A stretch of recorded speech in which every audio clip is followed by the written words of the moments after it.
As you are able, and remove your hat as the Concord, Massachusetts Police Department presents our nation's colors. Here to offer today's invocation, please welcome the 2021 NASCAR Cup Series winner at New Hampshire Motor Speedway, Eric Almirola. Father God, thank you so much for this beautiful day to race here in New England.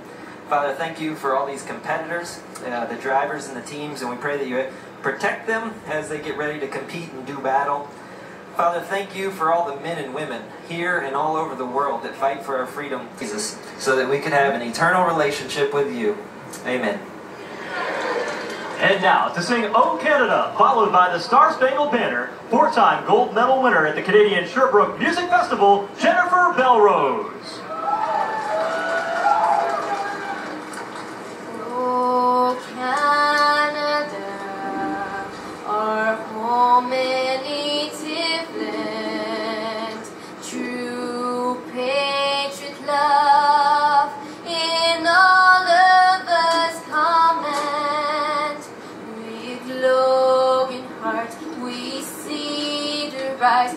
O Canada, we stand on God for thee. God keep our land glorious and free. O Canada, we for thee. O Canada. Oh, can you see by the dawn's early light what so proudly we held at the twilight last week, whose broad streets and bright stars bursting in air gave proof through the night that a flag was still there. Oh, say does that star-spangled banner yet wave o'er the land of the free and the home of the brave.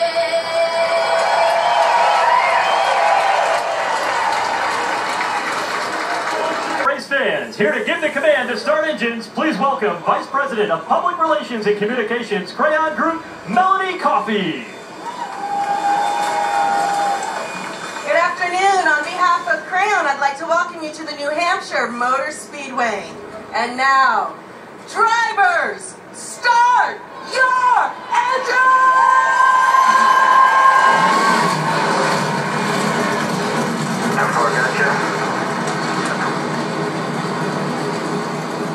Miss Coffey just set the tone right there. Fans here anticipating a great race in the Xfinity Series. 200 laps to But we want to have a lot of yellows, and then put the pressure on the crew chief. When is the right yellow to come to pit road? Our viewer on board with the 88 as far as picking for the win, but Trevor Bayne has been picked for possible winner from our crew. Let's listen into the pep talk they had. Hey guys, this is the one. We've been saying this time for too long. Get us a W today. The way we do that by doing our job best we can, not making any mistakes. No mistakes today, but if you go get it done, guys. Thank y'all for fast race cars every time we show up. He's definitely not kidding about that. So far, 5 races this season, and 4 of them have been top 10. 3 have been 45 laps in the first stage, 45 in the second stage, 110 in the third stage. As we get ready, it's Allgaier and Hemrick. Justin Allgaier on the inside, Daniel Hemrick on the outside, and flagman Matt Lennox gives him the green flag. We're underway. Already they're stacking up on that start. That's going to happen all day long at this racetrack. Restarts are treacherous even on the straight. Down on the apron they're even using here.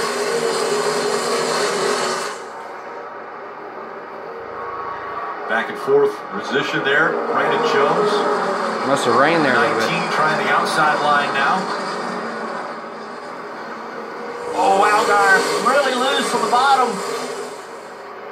That red car, we talked about it, Steve. You've got that bottom lane, but if the guy on the outside can make it work, he really puts a lot of pressure on trying to make your car stick. Very difficult.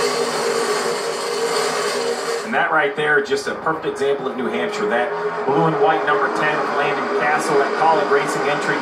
At most tracks you go to, if you're on the inside or the bottom of the racetrack, that's the preferred lane. That's definitely where you want to be. Sure, Bain already passed 3 cars. It feels good all the way to the middle, but hard to get on corner exits. We watch right here, Ty Gibbs. He's going to try to make a move on Hemrick, another college racing car. And, you know, it's easy to kind of chase him in and get to the middle. It's power down on corner exit that's so difficult from the bottom of the racetrack. That's the point, but Ty Gibbs, 4-time winner already in the Xfinity Series this year, looking to get that top spot. Slide job. You're right. Kind of a slide job gone bad right there. Bain, as he was watching the two fight for the top spot, said, I've got an opportunity here. I'm going to take advantage of it. And Trevor Bain's leading now in New Hampshire. It's so tempting at this racetrack to do exactly what Ty Gibbs did right there. Drive the car way down in the corner. Let's go back and watch it again. So Ty Gibbs right now has a really good run. And he's just going to go to the left side, and now he's committed. I'm driving this thing in the corner, and look how loose he got on corner entry, and now he's up the racetrack. So he was already at terminal velocity, Steve. If he tried to go faster, he was going to lose the back of the car. That's what he tried to do. Up the racetrack, they go there. You know, there are moments in the race where you talk about a driver's talent. We can talk about how good the 54 is, the good Joe Gibbs Racing. That right there was pure talent, because that 54... there are other people in this field that would have been the end of their day. They would have backed that car in. Great job by Ty Gibbs saving the car itself. All I really like to do is kind of lift a little bit and play with the throttle. Don't lift all the way, but just kind of play with the throttle a little bit.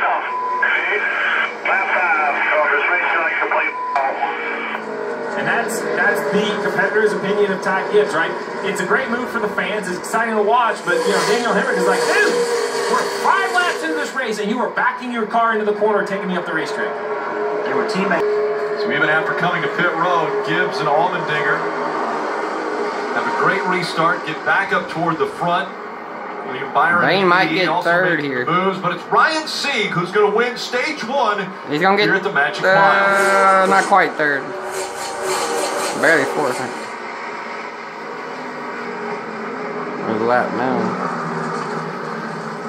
4th career stage win for Ryan Sieg, who stayed out and made it work for him.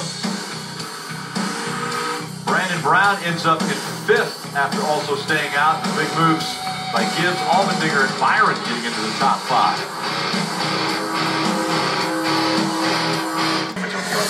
Last time she raced was back in 2014 in a stock car. We are done. Oh, there you go. We're wide there in the middle. Slid into the 78. A little confused about that. She said she was trying to drive in the corner deeper to get on the outside of the 13, but there was somebody on the outside of her. You know, without knowing what information she had or didn't have. Yes. Some extensive damage to the 45 as well as Matt Mills in the 78. So another quick caution here. Not even a lap complete in the final stage. We'll be back with more. Ty Gibbs a trouble. I can agree with Daniel. We'll have to go back and the rear tire looks a little towed out too. Contact, because without a doubt, as the 11 turned in, the left rear was flat. Yeah, it's towed out. You mentioned it, Steve. So much contact on these restarts. It is the opportunity to get track position. You have to be aggressive, but when you are aggressive, you can make a mistake. See, something's wrong with that car since the start of the race. It was loose.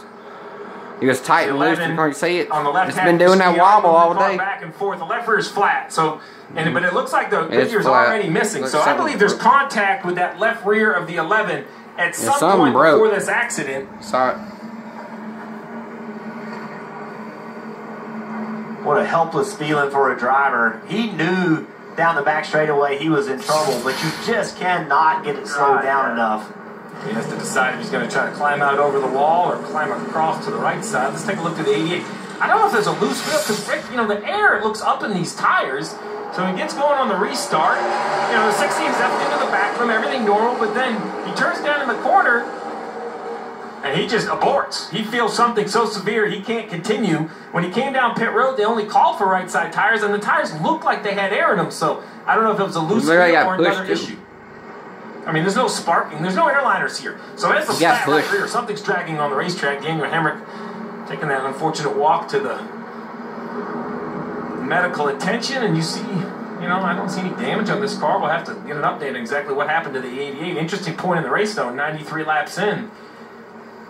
You know, AMR team out there, they do such a great job of coming and checking on the drivers, making sure they're okay. A lot of hard-working people right there. Appreciate them. Yep, track crew also going to work getting. That's an older ambulance. Track. Hey, Rick, real quick, it was indeed a flat right front for William Byron. I can confirm that, and pushing on the tire right here myself, so he indeed did have a flat right front, but that caution came at a very nice time. It does look up steep, but I can tell you it is indeed getting soft there. The interesting thing is here, they went down one lap, so everybody else, I think, will pit here, Kim. They can take the wave around and be back in the game. With the 39 sending them in the air. You see the damage to the front of the 27. We were on board with the 8. I don't know if it was contact or he just lost it. We'll have to go back outside the car. Another big hit from the 8 ain't that bad, but those three are total. The replay of Road America a little while ago, and now he's in another one here, but you see the damage to the 27 of Jeb Burton. AMR safety crew immediately to these drivers. The 39 of Sieg, the back of that car had to be 2-3 feet in the air. More like 5 or 6. I put it a little higher than that. We could see the back deck lid. He was up so high. And there you go. You see the damage to the 8 of Barry. Let's take a look. So the 8's laying up. He's going to try to pair or diamond the corner. Maybe 8 or 9 feet possibly. The 2 about 6 to 8 feet. He stays in the gas contact, and around goes the 8 in front of traffic. Oh my goodness. And here comes my. Yeah, about 8 to 9 feet. You know, that's so difficult. The top of the deck lid was about 10 feet in the air. The bottom of the car was about 8 feet in the air. Came down the racetrack. Sheldon Creed's there, and now here he is spinning in front of the entire field. You've already selected which lane you're going to go. You can't just change that lane. Jeb Burton underneath Sieg. And listen, that's a racing incident, in my opinion. The 8 is trying to diamond the corner. He either thinks he's clear or thinks the 2 will give way. And the 2 is thinking, I fought for this 1 foot underneath your bumper. I'm going to try to stay there. And Rick, you were right. My 2 feet is about 6 or 7 feet on that 39. Wow, that is just a huge impact. Let's ride on board right here. You're going to see down the banking. And then this. Wow. Look at Josh. Yeah, took his hands off the steering wheel. So you see right there, Jeb Burton on the outside. He had already chosen the lane. There's nothing you can do, and just couldn't get slowed down. I mean, the rear axle of that car was 2 or 3 feet above the wall, not off the racetrack. It's unbelievably high. A lot of cleanup going to have to take place here. The race has been red flagged here momentarily. I would say that right there, this whole incident will be a motor mouth moment that you guys will talk about Monday and Wednesday. We'll certainly be talking about this. Join us on Peacock. It's so much fun. Hey, covering these types of wrecks, but I mean that's a blow for that 39 car, Ryan. See, you said it earlier. He's battling for that playoff spot. When we were watching the 8, guys, could he have been loose coming out of 2? And it's not good. Last time I saw a fire up on the dash was Kevin Harvick. No, it was you see the flames? Yeah, flames coming from under the hood there. Exactly, Rick, under that right front. Oil, I'm guessing. You can see it. He's doing exactly. It's on the side. I saw some coming out of the exhaust pipe. I love that he got off the racetrack, Jeff. We also said, you heard he said a fire went out. That's an automatic fire system. Take it to the garage there, Josh. Take it to the garage. It reaches a certain temperature, and it automatically goes out to put that fire out. Take it to the garage or get out of it. One of the two. And Josh chose get out of it. So he climbed out of the 8. They are going to tow that back into the garage. And the restart waved off. So we'll book more laps here before you see the green flag. Now you have Brandon Brown, Anthony Alfredo. An older fire truck. They're running out front. And the 10 of Landon Castle, who was leading before he came to pit road, looks like he's going to be around 11th on the restart. Yeah, and we've got some cars that He's up like he doesn't think he's there. So whether it was on purpose or he was chasing his race car, I don't know. But either way, is another look at it. Well, I think right there, what's happened is Allmendinger's gotten up the track and gotten into him, and now the car is on his right rear quarter panel, and now he can't turn left. Now it's shoving him to the right. But you can see right here, Allmendinger got loose, and now he's up the racetrack, and now the contact's coming, and with that contact in the right rear quarter panel, it's just shoving the front of the nose into the wall, and then look like Brandon Jones sees it happening. He tries to get slowed down, but behind him, he doesn't get slowed down. Can't make out who that car is. I think it's... Oh, look at that hit by Brandon Jones. Big hit by Brandon. Yeah, to your point, Jones didn't have the time to slow down. He just turned left because he doesn't want to run into the two cars. And unfortunately, that white car, I believe it was the 02 Moffett, which he was just there. I mean, it's a stacked up thing. I don't... Took the new off. Looking for a way by. That's right. The initial problem started with contact on corner exit. This is... Told me he was outside. Told me he was there on the outside. Frank, how? I never knew he was there, man. He never left. He was still there. Yeah, so Frank Denny Jr., the spotter, is, look, I never called you clear. You were in. It just didn't work for him. The 7 drove back away from him. So now he's made that adjustment and moved back up the racetrack and is starting to break even with Allgaier getting killed. And Justin finished third 2 races ago here. He finished second last year here. So it's trending in the direction of winning this race. But when I talked to him this morning, he was honest. He said, we're not going to lead every lap. That's certainly been the case because they only started leading 3/4 of the race into today. So Justin Allgaier out front. He also said, looks as though an issue with that car. And sure there you enough, go. Come on he down gets the off access the road. racetrack and on the access road here through 3 and 4.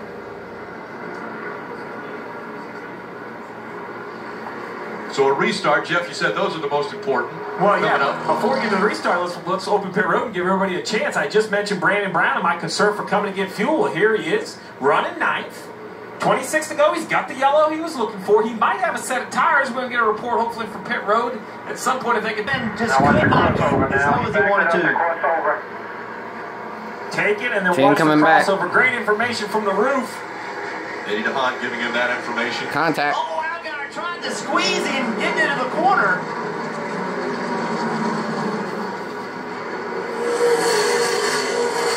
Castle got an apron, will slow him up. Noah's got advantage now. Right up against the wall, coming out of 2, and now Gregson. I don't know why Castle will go on the apron because you're going to lose ground like that on a straightaway. Noah keeping his left side right on that white line. We talked about it multiple times that there's no banking down there. That's why it's difficult to pass. It's on for second now.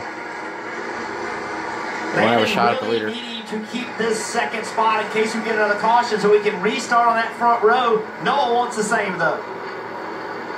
Another driver, as you see these guys look to the top of your screen. The 2 got a little loose. This is a great battle right here. But how about this 68 of Brandon Brown up inside the top 5? If he can complete this pass on the 2 car, he drives in with those fresh tires, trying to slide up. I think he's got to get it as the battle for second rages on. And even in that battle, Steve, Brandon Brown with those tires, the fastest lap on the racetrack, even racing other drivers. Inside the top 5, Brandon Brown. Great pit strategy for the 68. He's trying to close it up, but 2nd to 4th, very tight. Here comes the 18. Trevor Bayne looking to the inside of Noah Gregson.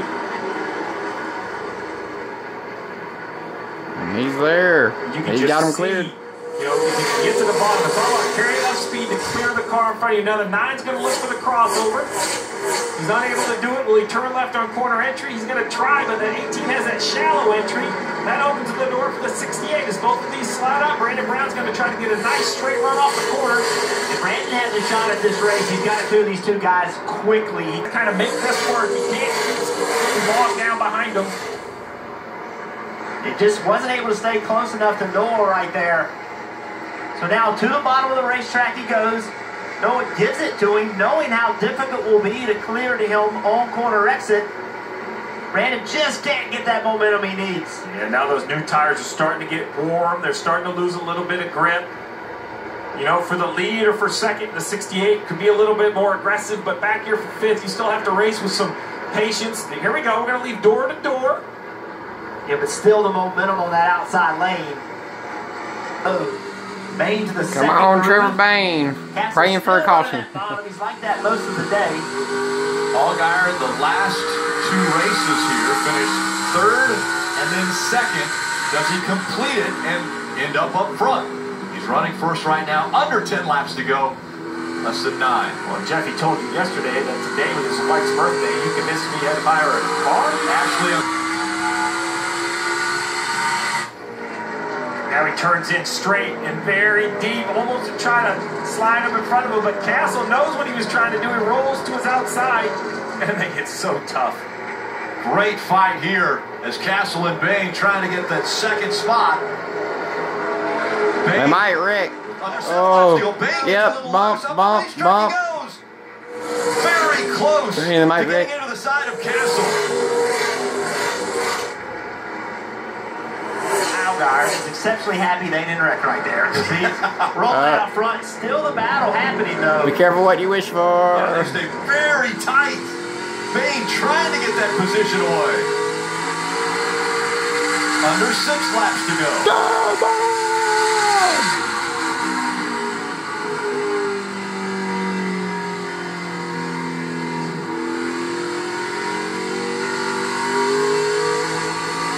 This was how close it got in 3 and 4. Yeah, right here, watch Trevor Bain drive into the corner. And right there, the back of the car comes around, chases up the racetrack, contact. Good job by both drivers. Landon had to give him that extra space for sure. Now Bain clears the 10. Noah doing a really nice job. Come back by the 68, letting his stuff come to him or cooling his tires or maybe just a balance swing. But now he's going to try to take the 3rd position away from the 10 car. Sliding inside there. And now Castle under fire once again. Under 4 laps to go for Allgaier.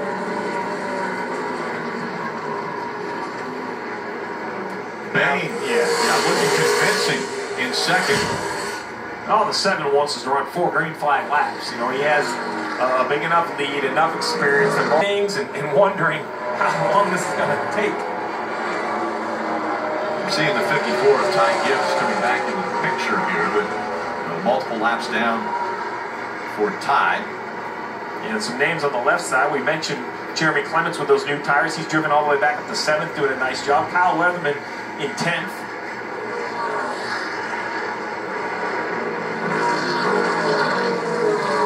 This fight continues. Noah Gregson has been patient as he looks to the inside of Castle once again for position. Now 2 laps to go. Turn 4, he's going to see the drive nice and slow now. 1 lap to go. Presented by Credit One Bank. No pressure, still pulling away. Just drive it easy right here. No pressure. The drought looks to be over for Chevrolet at New Hampshire. 2007 last time. We talked about the Joe Gibbs Racing stranglehold they had on this racetrack. 6 wins in a row for JGR. But it's been Junior Motorsports on the ovals here in 2022. And Allgaier is going to take Chevrolet back to victory lane at the Magic Mile. Heck yeah. Excellent job, man. I gotta tell you, thank you boys for keeping me calm. We could have just easily gave that one away, and we didn't, so thank you boys. Drivers can look up to him, learn from him. And Allgaier. Happy birthday, Ashley.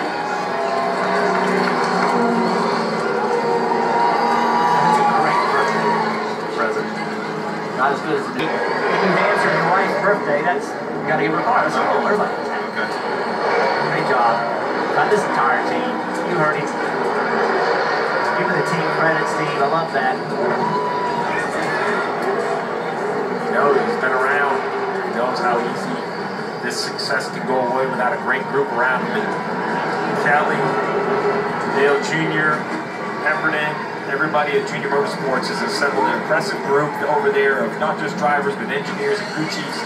And it's showing this year. All of their cars, you mentioned Rick, you go to an oval. Is he too old to move into that series? I don't think he's too old. I just don't think he wants to. I think he enjoys racing on Saturdays. You mentioned his wife, his daughters. What's so important to him is his family. And, you know, this is a high level of stock car racing. He's having a great job winning races. I think he really wants to win that elusive championship. And he wants to stay here to prove he can be the top of the podium for what looks at the end of the year points. And that's what Justin Allgaier wants to do. That's a great point. The Leonard Xfinity Championship is huge. And being able to be at home on Sundays with your kids is huge as well. And if you can do both, have a great quality of life. This is a huge series. It's not as big as Cup, no doubt, but it is a big deal to be in this Xfinity series. Justin climbing out of the car, celebrating here for the New Hampshire crowd. And with his team and his dad. They're on the front stretch. Years, Kevin Harvick, the last driver to do that. Kevin Harvick, no. After all the talk about Toyota coming into the race, it's a Chevy with Justin Allgaier that winds up in victory lane.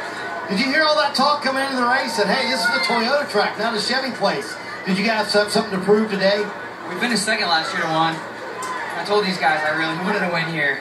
This place has been so much fun over the years. First of all, it's my wife's birthday today, so if I can't be with my wife on her birthday, the best way to do it is take home a trophy tour. Just proud of our team. You know, it was... I didn't do a good job early on the race. I apologize to Julie and the 45 team.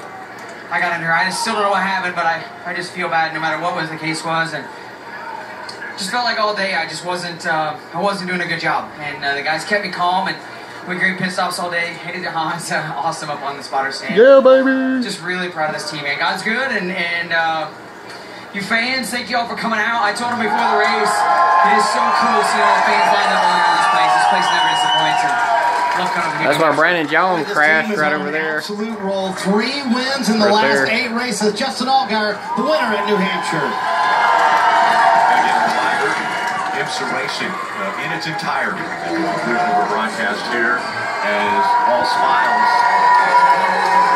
The man, the Gator, wins it.